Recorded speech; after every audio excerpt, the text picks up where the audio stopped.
Prajurit TNI membubarkan aksi pawai pengibaran bendera bintang bulan di kawasan Simpang Kandang, Kecamatan Muara II, Lok Semawe kemarin. Ya, pemirsa, saya ajak Anda, kita semuanya untuk mendoakan agar negara kita ini benar-benar menjadi negara yang aman, damai, sejahtera. Ini adalah gambar yang kami terima, upaya sejumlah prajurit TNI yang mendatangi kelompok massa melakukan aksi di Jalan Nasional Lintas Banda Aceh Medan, tepatnya Simpang Kandang Gampong Menasah Me, Lok Semawe, Aceh. Massa yang membawa bendera bintang bulan di sisi jalan, prajurit TNI langsung melakukan tindakan pengamanan. Upaya pembubaran dilakukan dengan tegas. Aparat TNI pun mengamankan seorang pria diduga sebagai provokator yang membawa satu pucuk senjata api dan senjata tajam.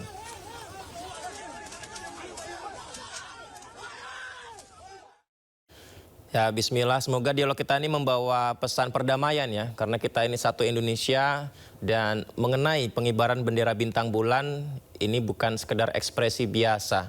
Melanggar hukum, mencederai perdamaian Aceh yang nyata di tengah upaya menjaga persatuan dan stabilitas negara, penegakan hukum dilakukan persuasif demi ketertiban bersama.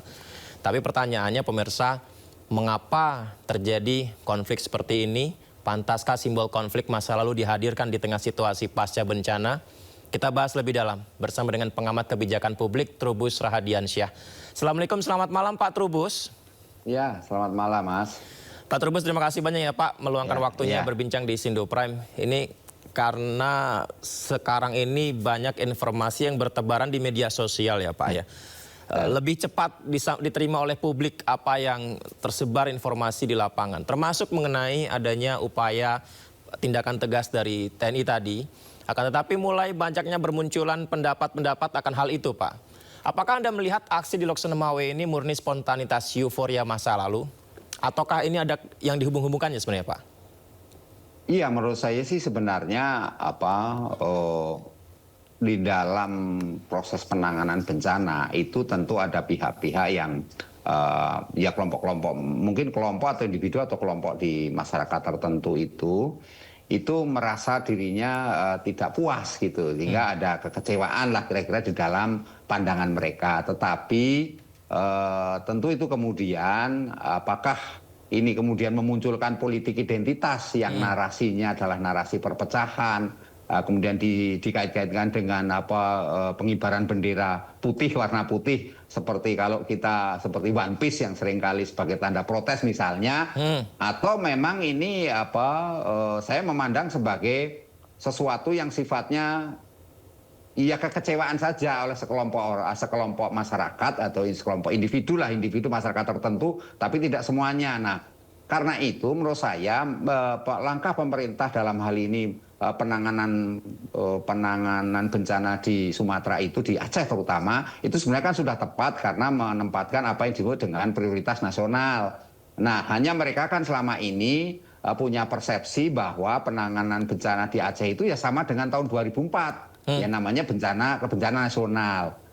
Padahal tahun 2024 itu Mas, itu belum ada undang-undangnya, belum ada undang-undang 24, itu lahir tahun 2007 tentang bencana itu. Nah itu jadi bencananya tahun 2004, jadi itu belum ada undang-undangnya. Badannya belum ada, BNPB belum ada, maka dulu namanya BRR gitu. Karena belum ada. Kemudian anggaran untuk tanggap darurat di APBD maupun APBDN belum ada waktu itu. Sehingga kemudian putusannya adalah bencana nasional. Tetapi setelah di dalam lahirnya Undang-Undang 24 tahun 2007 itu, khususnya di pasal 7 ayat 2, itu ada kriterianya untuk menentukan namanya bencana nasional gitu. Nah ini yang tidak dipahami, misalnya penetapan bencana nasional itu harus menentukan mengenai jumlah korbannya, kemudian juga dampaknya terhadap kehidupan ekonomi, sosial ekonomi, terhadap pelayanan publik, kemudian rusaknya infrastruktur, kemudian segala macam termasuk dalam hal ini lumpuhnya pemerintahan, aktivitas itu seperti itu Mas.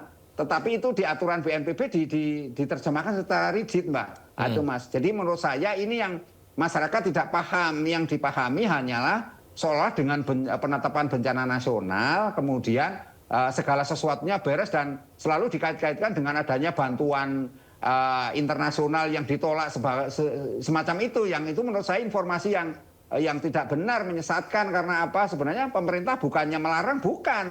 Membolehkan, hanya memang sifatnya harus government gitu, artinya pemerintah. Nah, kalau itu datang dari pemerintah, ya dibolehkan. Dalam ini pemerintah pusat itu memang harus melakukan verifikasi.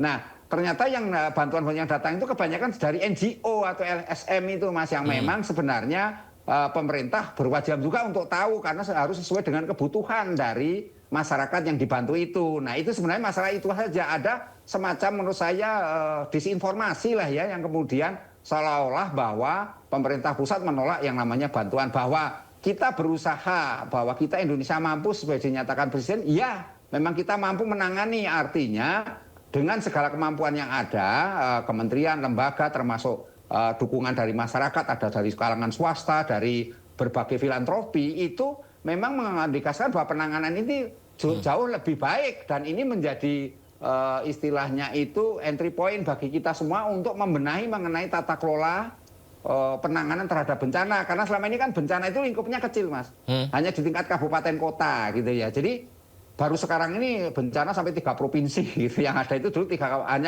hanya kabupaten tertentu saja ada bencana. Kemudian tanggap daruratnya tingkatnya di tingkat kabupaten kota. Jadi kabupaten. Kemudian kalau kabupaten kota tidak mampu, prosedurnya kemudian naik ke provinsi. Nah, setelah provinsi, andai kan saja ini provinsi Aceh, provinsi Sumatera Barat, Sumatera Utara, 3 provinsi duduk bersama, terus hal itu menyatakan tidak sanggup, lah itu barulah kemudian istilah bencana nasional Presiden menetapkan, kan melalui pertimbangan kajian yang disampaikan oleh BNPB, oleh Menko-Menko yang terkait dalam hal ini, dan juga dari pemerintah daerah sendiri yang ada pernyataan secara resmi. Tetapi kan sampai hari ini pemerintah daerah masih mampu, Mas, dalam hal ini, dan juga pelayanan publiknya masih jalan di sana itu, bukan berarti tidak ada pelayanan. Jadi ini yang kemudian harus dipahami. Nah, karena ini kemudian muncullah ada wacana-wacana atau narasi-narasi yang disampaikan seolah-olah ini berkaitan dengan itu isu-isu yang ya isu-isu historikal lah, sejarah masa lalu yang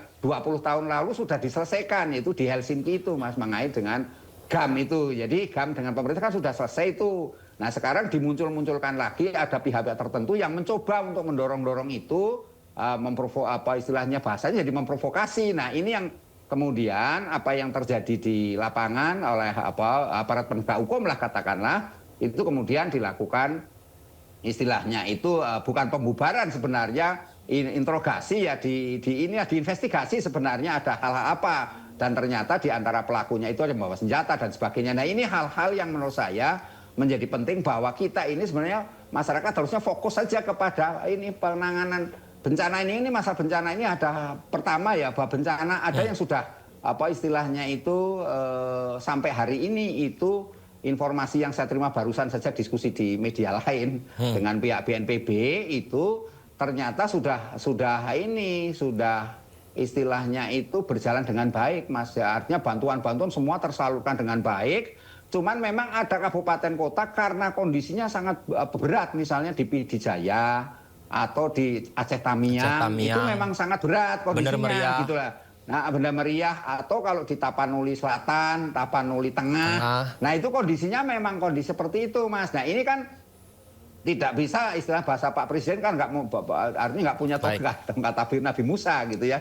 Jadi nggak Musa tiba-tiba langsung jadi. Tapi ini kemudian diolah, dinarasikan seolah-olah pemerintah pusat lamban, pemerintah pusat tidak mampu, kemudian pemerintah pusat seolah-olah kurang peduli kepada penderitaan rakyat Aceh. Itu yang ini menurut saya yang harus istilahnya ditanggulangi atau dikendalikan, supaya ini pentingnya sebenarnya peran pemerintah daerah, Mas. Harusnya pemerintah daerah itu tokoh-tokoh elit-elitnya untuk membantu agar tidak terjadi informasi yang terlalu berlebih-lebihan, terlalu jauh, maksud saya kaitan dengan identitas politik ataupun kepolitisasi yang sifatnya internasional itu gitu loh, Mas. Baik, Pak Trubus, menarik juga ya bicara soal penetapan keinginan menjadi bencana nasional, tapi kita balik dulu ke tema kita, Pak. Ini kalau mengenai tadi yang disampaikan Pak Trubus bahwa ada ekspresi menunjukkan bendera putih, kemudian mungkin juga menunjukkan bendera bintang bulan begitu.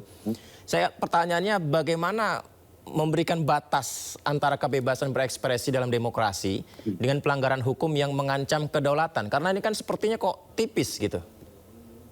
Iya, ini memang gini, kalau apa namanya untuk menentukan kepastiannya tentu melalui investigasi, Mas, investigasi ya tentu itu yang pertama. Tetapi bisa saja sebenarnya pengertian demokrasi itu kan sebenarnya memberikan menyampaikan aspirasi. Nah, aspirasinya itu melalui bentuk-bentuk misalnya pengibaran bendera merah putih, benderan warna putih atau bendera itu tadi bulan bintang misalnya seperti itu. Nah, kalau sudah menyangkut bulan bintang ini kan sudah ada kesepakatan di dalam Helsinki itu tahun 2004, Mas, di mana kemudian itu sudah selesai dalam arti bahwa persoalan antara Indonesia dan Aceh, Jakarta dan Aceh lah katakanlah seperti itu sudah diselesaikan di Helsinki. Ketika itu sudah selesai, kemudian sekarang dibangun lagi, dinarasikan lagi, dimunculkan lagi. Nah itu kategorinya memprovokasi jadinya, Mas, memprovokasi, menghasut orang lain, ya kan? Kalau di Undang-Undang Nomor 1 tahun 2024 itu pasal 28 ayat 2 itu kategori jadi menghasut, Mas, menghasut karena menyampaikan satu informasi yang berisi hasutan atau kan mempengaruhi orang lain atau mengadu domba yang tujuannya menimbulkan permusuhan kebencian kepada pemerintah misalnya seperti itu, pemerintah yang sedang menangani pemerintah pusat misalnya.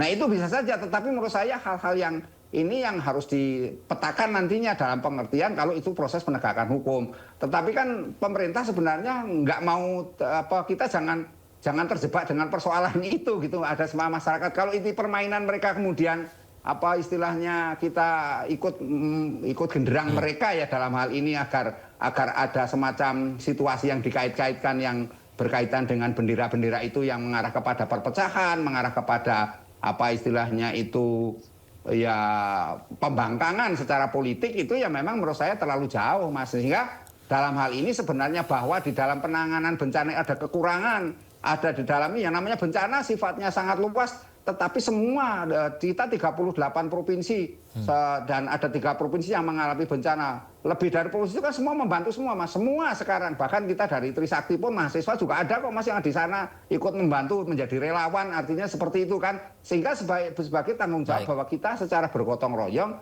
membantu menyelesaikan persoalan yang ada di Aceh ataupun di tempat lain dari Sumatera Utara maupun di Sumatera Barat, Mas, seperti itu. Jadi ini yang penting harus dipahami seperti itu, Mas. Satu lagi Pak Trubus, lantas bagaimana formula yang tepat ya Pak Trubus agar ketegasan aparat ini tidak dipelintir-pelintir menjadi isu pelanggaran HAM? Nah ini menurut saya masalah komunikasi publik, Mas. Komunikasi publik sehingga harus disampaikan secara terbuka, transparan mengenai adanya bendera-bendera yang kemudian ditangani oleh aparat penegak hukum itu. Bahwa itu konteksnya adalah penegakan hukum, konteksnya adalah untuk menjaga ketertiban masyarakat agar ketertiban umum lah ya, agar di dalam penanganan masalah bencana ini itu betul-betul memperhatikan kepentingan-kepentingan yang sangat luas. Artinya apa? Artinya memang kita konsentrasi pada bagaimana sih menyelamatkan soal warga yang terdampak, warga yang menjadi korban. Itu intinya itu. Setelah ini kan karena bencana itu ada 3 tahap. Tahap ada ada pas saat kejadian dan sekarang namanya tahap pasca. Nah pasca ini kan ada istilahnya yang disebut dengan tanggap darurat. Tanggap darurat setelah tanggap darurat ini kan diperpanjang tuh untuk 11 kabupaten yang di sekarang ini. Nah setelah itu ada namanya ini masa transisi, Mas, transisi untuk darurat itu. Nah setelah transisi darurat barulah nanti masuk namanya rekonstruksi dan rehabilitasi. Nah itu prosesnya masih panjang, Mas. Kenapa masih panjang? Karena ini berkaitan dengan ya kebutuhan masyarakatnya itu sendiri, misalnya mengenai huntara. Untuk menentukan huntara sementara ini kan masyarakat harus dicarikan tempat yang aman. Misalnya aman. Di Agam atau di Aceh. Kan terjadi sekarang bencana lagi, Mas. Mereka banjir lagi, longsor lagi. Nah, susulan. Nah, ini kan hal-hal yang harus diperhatikan. Belum lagi mereka yang kena istilahnya stres atau depresi karena memang kehilangan keluarganya. Ini kan perlu ada rehabilitasi, Mas. Artinya ada konseling dari pemerintah pusat. Nah kalau yang sifatnya fisik, rumah-rumah yang, kan ada rumah yang secara ringan memang rusak, itu sudah dibeneri oleh pemerintah.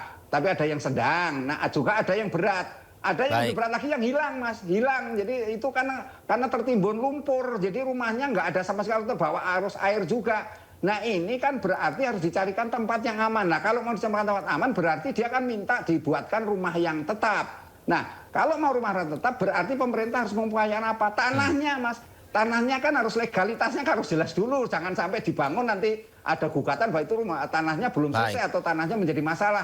Artinya di sini pemerintah daerah memang harus menguatkan koordinasi termasuk mengkomunikasikan kepada masyarakatnya, masyarakat tidak timbul salah paham gitu seperti itu, Mas. Baik, saya garis bawahi yang Pak Trubus sampaikan tadi, kita harus fokus prioritaskan menyelamatkan kebutuhan warga yang terdampak bencana ya. Terima kasih banyak Pak Trubus sudah berbagi bersama kami. Selamat malam. Assalamualaikum. Malam, Mas.